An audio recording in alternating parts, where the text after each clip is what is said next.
Hello guys, good evening, नमो नमः, नमः संस्कृताय। मैं माला मैम आप सभी का हार्दिक स्वागत और अभिनंदन करती हूँ आपके अपने YouTube channel MS classes one में। आप सभी का हार्दिक स्वागत है दोस्तों। आज की क्लास में आज की जो हमारा श्लोक संख्या वो श्लोक है 22 और 23। ठीक है, तो आज हम पढ़ेंगे श्लोक संख्या 22 और 23 को और पढ़ेंगे जो है यह जो है द्वितीय अध्याय का श्लोक है। कौन सा अध्याय का है दोस्तों? द्वितीय अध्याय का यह है श्रीमद् भगवत गीता के श्लोक। ठीक है, तो आइए हम लोग चलते हैं श्लोक संख्या 22 और 23 को 23 की तरफ। और जो है इसके पिछले कक्षाओं में हम जो श्लोक संख्या 21 और जो है 20 और 21 को पढ़ चुके हैं।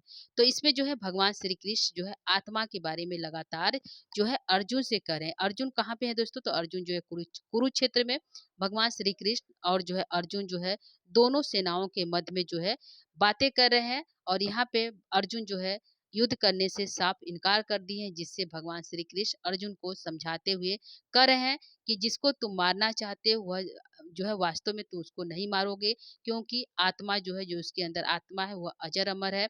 आत्मा सिर्फ जो है शरीर बदलता है, न कि मरता है। ठीक है, तो आगे के श्लोक में जो है इसमें भगवान श्री कृष्ण जो है आत्मा को जो है वस्त्र के समान बताएंगे कि किस प्रकार जैसे हम पुराने वस्त्र को छोड़कर नए वस्त्र धारण करते हैं, उसी प्रकार यह जो हमारा आत्मा है वह भी जो है सिर्फ शरीर बदलता है। पुराने शरीर को छोड़कर जो हमारा शरीर जो है चिड़ चिड़ हो गया है, बूढ़ा हो गया है, लुंज पुंज हो गया है, एकदम जो है चलने की अवस्था नहीं है, ऐसे शरीर को छोड़कर जो है आत्मा जो है सिर्फ नए शरीर को बदलता है, जिस प्रकार हम नए वस्त्र को बदलते हैं।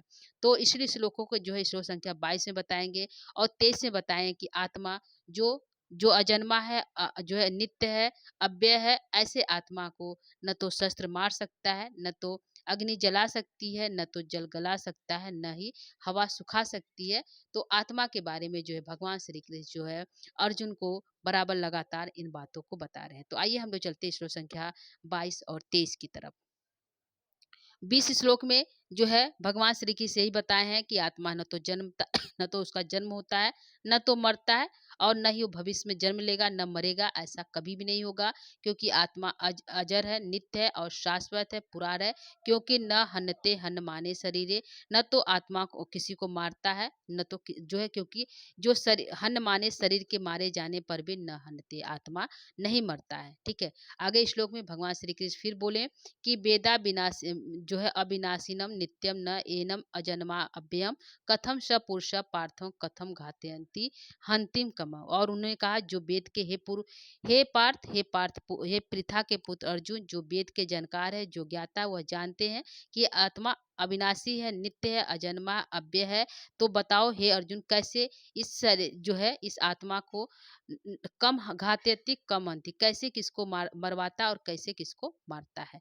ठीक है, तो यह आत्मा के बारे में बताएं। आगे हम पढ़ेंगे श्लोक संख्या 20 जो है 2 की तरफ। तो पढ़ते हैं आज की क्लास की जो श्लोक है 22 श्लोक को। यहाँ पे भगवान श्री कृष्ण जो है वस्त्र के माध्यम से आत्मा के बताएंगे। तो यहाँ पे वासांसी जीर्णानि यथा विहाय नवानि गृह्णाति नरो अपराणी तथा शरीरानि विहाय जीर्णानि अन्यानि संयाति नमानि देहि।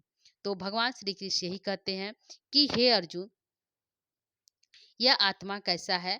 तो वासांसी जिड़ियानी, जिस प्रकार वस्त्र पुराने हो जाने पर, फट जाने पर, जिड़ियानी मतलब फट जाने पर, यथा जैसे जैसे जैसे वस्त्रों के फट जाने पर, जिड़ियानी पुराना हो जाने पर, फट जाने पर, वासांसी बिहाय उसको छोड़ देते हैं। यथा जैसे वस्त्रों के पुराने हो जाने पर उसको छोड़ देते हैं, और नवाने गृह और नए वस्त्र को धारण कर लेते हैं। नरो अपराणी, नरों के द्वारा, मनुष्यों के द्वारा, मनुष्यानी नरो अपराणी मनुष्य, क्योंकि मनुष्य ही वस्त्र पहनते हैं। तो भगवान श्री कृष्ण स्पष्ट रूप से नरों की बात कही कि मनुष्य जो है क्या करते हैं, नरो अपराणी जो मनुष्य लोग हैं, जिस प्रकार मनुष्य लोग जो है जिस प्रकार वसांसी जिड़वानी पुराने वस्त्र जीर्ण हो जाने पर, फट जाने पर, जैसे बिहाय उसको छोड़कर नवानी गृहणी नए वस्त्र को धारण कर लेते हैं, तथा वैसे ही क्या करते हैं, शरीरारी बिहाय जिड़िया, वैसे ही जो है जो शरीर हमारा जिड़ियानी जिड़ छिड़ हो गया उसको छोड़ देता है। कौन?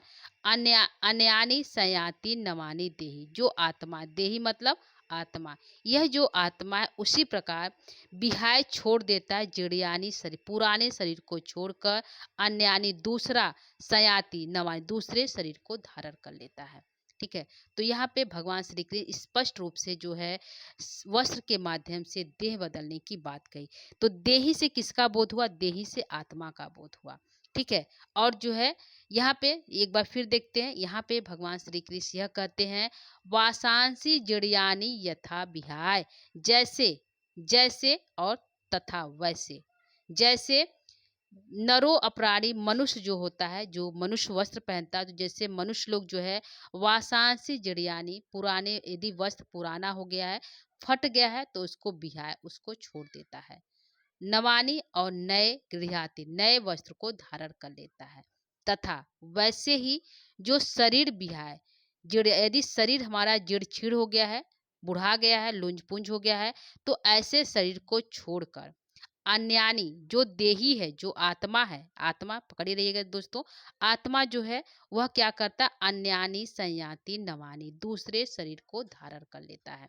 ठीक है, तो दोस्तों जिस प्रकार हम वस्त्र बदलते हैं, वस्त्र बदलते समय हमें कोई कष्ट नहीं होता, वही जो है भगवान श्री कृष्ण अर्जुन से कहते हैं, हे अर्जुन, जिस प्रकार हमको जब वस्त्र मनुष्य जब वस्त्र बदलता है उसको कोई कष्ट नहीं होता है, उसी प्रकार यह जो आत्मा है उसको भी कोई कष्ट नहीं होता शरीर बदलने में, क्योंकि वह सिर्फ पुराने शरीर को छोड़कर नया शरीर धारण करता है। तो नए शरीर को धारण करते हुए उसको बहुत अधिक खुशी होती है, जिस प्रकार नए वस्त्र को धारण करते हैं मनुष्यों को। ठीक है, तो यह जो है दो पंक्ति जो है वस्त्र के माध्यम से उदाहरण दिए हैं जो है आत्मा के बारे में, कि आत्मा किस प्रकार जो है शरीर को बदलता है। ठीक है, तो ये समझ में आ गया होगा। यह बहुत पुराना श्लोक है जो सभी को पता है इसके बारे में, बचपन से इस श्लोक को हम पढ़ते आ रहे हैं। ठीक है, तो आगे हम इसके अर्थ को भी देख लेते हैं। अर्थ देखेंगे 22 का, तो अर्थ को देखते हैं दोस्तों, यहाँ पे समझ में आ गया होगा। आगे हम अर्थ को देखते हैं। अर्थ यहाँ पे है, भगवान श्री कृष्ण कहते हैं जैसे हे अर्जुन, भगवान श्री कृष्ण अर्जुन से कहते हैं हे अर्जुन, जैसे मनुष्य पुराने वस्त्रों को त्याग कर क्या करता है? दूसरे नए वस्त्रों को ग्रहण करता है, वैसे वैसे ही जो जीवात्मा है, जिसमें जिस जीव में आत्मा निवास करती, जो जीवात्मा है पुराने शरीर को त्याग कर दूसरे नए शरीर को प्राप्त होता है। क्या करता है? दूसरे नए शरीर को प्राप्त होता है। तो ये हमारा अर्थ हो गया दोस्तों श्लोक संख्या 22 का। एक बार फिर देख लेते हैं। जैसे मनुष्य पुराने वस्त्रों को त्याग कर दूसरे नए वस्त्रों को ग्रहण करता है, वैसे ही जो हमारी आत्मा है, जो जीवात्मा, वो पुराने शरीर को त्याग कर दूसरे नए वस्त्र को प्राप्त हो जाता है। तो ये हमारा हो गया श्लोक संख्या 22 का। आगे हम बढ़ेंगे श्लोक संख्या 23 की तरफ। 23 श्लोक को देखते हैं जो इम्पॉर्टेंट है दोस्तों। यहाँ पे जो है यह जो है बहुत इम्पोर्टेंट है परीक्षा की दृष्टि से, यह जो है मानव के मनुष्यों के जिंदगी में भी जो उपयोगी होता है। ठीक है, तो ये इस श्लोकों को आप सभी भी पढ़े होंगे, क्योंकि यह जो है हर जगह कैलेंडर के नीचे जो है यह श्लोक लिखा जाता है। ठीक है, तो आगे हम इस श्लोक को पढ़ते हैं। यहाँ पे भगवान श्री कृष्ण फिर बोलते हैं नैनम छिदंती छिंदंती शस्त्राणी नैनम दहती पावक न चैनम क्लेद्य आपो न शोषयति मारुत। तो यहाँ पे भगवान श्री कृष्ण फिर अर्जुन से बोलते हैं हे अर्जुन, हे अर्जुन, जो न जो है यह जो न नैनम जो न अनम जो यह आत्मा है, जो है न एनम जो यह आत्मा है, एनम, ठीक है, एनम, यह इसमें वृद्धि संधि न एनम क्या होगा? न प्लस एनम वृद्धि संधि हुई है, नैनम वृद्धि चैनी संधि, चैनम में भी वृद्धि संधि। ठीक है, तो यहाँ पे भगवान कहते न एनम छिंदंती शस्त्राणी, यह जो आत्मा न एनम यह जो आत्मा है वह छिदंती शस्त्र शस्त्रों के द्वारा भी छेदा नहीं जाता। किसके द्वारा? जिस आत्मा को शस्त्र भी नहीं छेद सकता, काट सकता, ऐसी आत्मा है। तो और नैनम और आत्मा कैसी है? न दहती पावक, जिसको आग के द्वारा भी नहीं दहती, जो आग भी नहीं जला सकता, ऐसी आत्मा है। भगवान श्री कृष्ण कहते हैं आत्मा कैसी? आत्मा की विशेषता बताते हुए कहते हैं कि आत्मा को जो है आत्मा है क्या? तो उन्होंने कहा नैनम न एनम छिंदंती शस्त्राणी, जो आत्मा है उसको कोई भी शस्त्र काट नहीं सकता, नहीं छेद सकता है। न एनम दहती पाव का, यह जो आत्मा उसको आग भी जला नहीं सकती। न चैनम, यह जो आत्मा न च एनम, यह जो आत्मा उसको क्लेद क्लेदंत आपो, आपो मतलब जल होता है। जो है जल भी इस आत्मा को न ही तो क्लेदंत मतलब गला सकती है, न तो गला सकती है। किसको? जल। जल भी इस आत्मा को गला नहीं सकती है। न शोषयति मारुतम, मारुतम मतलब हवा होता है, तो सुखा सकती, न ही सुखा सकती। किसको? न चैनम, इस आत्मा को।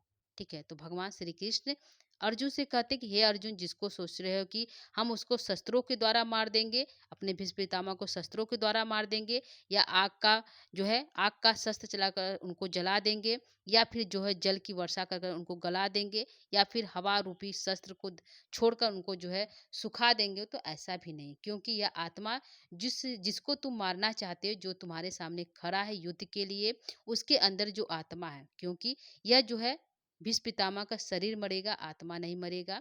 गुरु का शरीर मरेगा, आत्मा नहीं मरेगा। तो वही कहते हैं कि यह आत्मा है कैसा, क्योंकि तुम आत्मा को मार ही नहीं सकते। क्योंकि जिस आत्मा को शस्त्र न तो काट सकता है, न तो छेद सकता है, जिस आत्मा को अग्नि न तो जला सकती है, न तो मतलब उसको किसी प्रकार से जला नहीं सकती, और जिस आत्मा को जल भी सुखा जो है गला नहीं सकता, और जिस आत्मा को हवा भी उड़ा नहीं सकता, ऐसे व्यक्ति को तुम कैसे, ऐसे आत्मा को तुम कैसे मार सकते हो? अर्थात तुम उन्हें मार ही नहीं सकते, क्योंकि यह आत्मा अजन्मा है, अनित्य है, अव्यय है, नित्य है, अव्यय है, अजन्मा है, अविनाशी है। तो ऐसे आत्मा को तुम कोई हानि पहुंचा ही नहीं सकते। हे अर्जुन, तो तुम कैसे अपने इन जो है युद्ध करने से पीछे हट रहे हो? क्योंकि तुम्हारे जो सामने खड़ा खड़ा है, उसका सिर्फ शरीर मरेगा, न कि आत्मा। ठीक है, तो आत्मा के बारे में किस प्रकार, कैसे जो है श्री कृष्ण जो है आत्मा की विशेषताएं के बारे में उन्होंने बताया। ठीक है, तो यह समझ में आ गया होगा दोस्तों। उम्मीद करती हूँ यह अर्थ आपको समझ में आ गया होगा। ठीक है, तो यहाँ पे वृद्धि संधि होगा दोनों में, चैनम में भी, नैनम में भी। शोष्यति जो है लट लकार एक वचन है। मारुत प्रथम जो है, मारुत जो है प्रथम पुरुष एक वचन का है। ठीक है, तो यहाँ पे हमारा हो गया। पावक में कौन सा संधि है? तो आयादी संधि है दोस्तों, जो है पौधन अकह। क्या हो जाएगा? पौधन अकह जो है आयादी संधि का प्रयोग किया गया पावक में। ठीक है, तो यह हमारा हो गया, जो है अर्थ हो गया। अब इसके अर्थ को भी हम देख लेते हैं। तो किसके द्वारा यह कहा गया? यह श्लोक जो है भगवान श्री कृष्ण के द्वारा कहा गया। कहाँ पे कहा गया? तो श्रीमद् भगवद गीता में कहा गया। कौन से अध्याय में कहा गया? तो द्वितीय अध्याय में कहा गया। आगे हम पढ़ते हैं, इसके अर्थ को देखते हैं। अर्थ यहाँ पे लिखा हुआ है। अर्थ कहते हैं, भगवान श्री कृष्ण कहते हैं हे अर्जुन, क्या बोले? हे अर्जुन, इस आत्मा को शस्त्र नहीं काट सकता, यानी कि शस्त्र काट नहीं सकता, इसको आग जला नहीं सकता, और इसको जल नहीं गला सकता, इसको जल गला भी नहीं सकता, और वायु नहीं सुखा सकता। तो तुम इसको नहीं मार सकते। तो हे अर्जुन, युद्ध करने के लिए तो तैयार हो जाओ, क्योंकि यह आत्मा को कोई मार ही नहीं सकता। तो श्लोक संख्या 23 का अर्थ हो गया दोस्तों। उम्मीद करती हूँ अर्थ समझ में आ गया होगा।